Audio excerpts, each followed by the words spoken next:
Pour cette dernière initiative, nous sommes à Loch Duart en Écosse. Alors l'Écosse, c'est connu parce qu'il pleut tout le temps, parce qu'il y a des fantômes dans les châteaux, parce qu'il y a le monstre du Loch Nessie, parce qu'il y a du bon whisky et parce que tout le monde porte des kilts. Attends, mais je crois que tu oublies quelque chose là. L'Écosse est aussi connue pour le saumon, mais ô combien convoité durant les fêtes.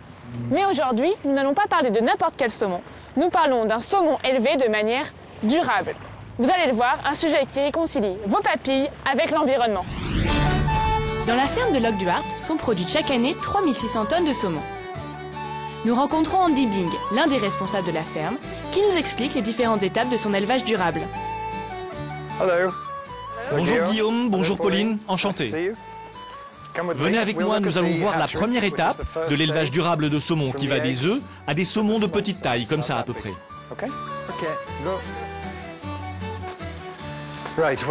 Nous sommes dans la salle d'incubation.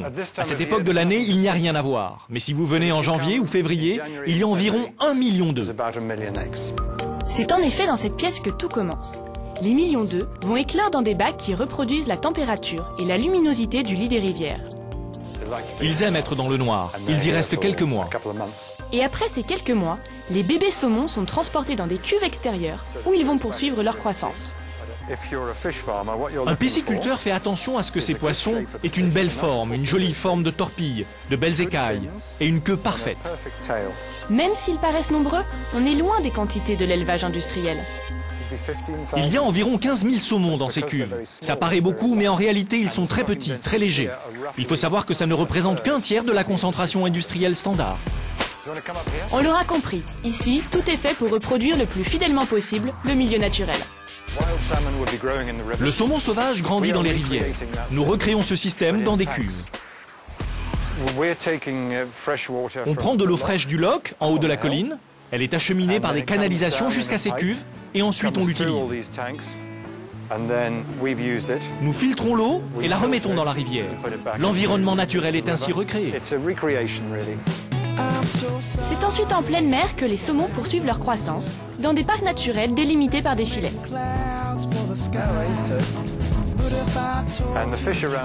Les saumons qui sont ici ont environ 18 mois. Ils sont grands comme ça. Et ils attendent que vous les nourrissiez.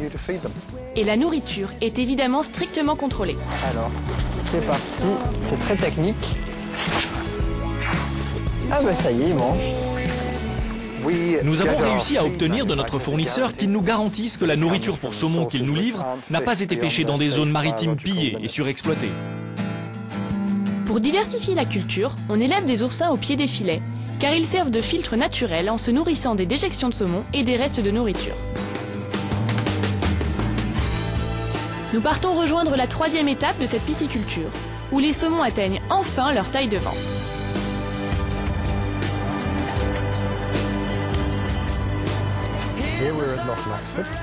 Ici, nous sommes dans le loch Laxford, qui est tout au nord.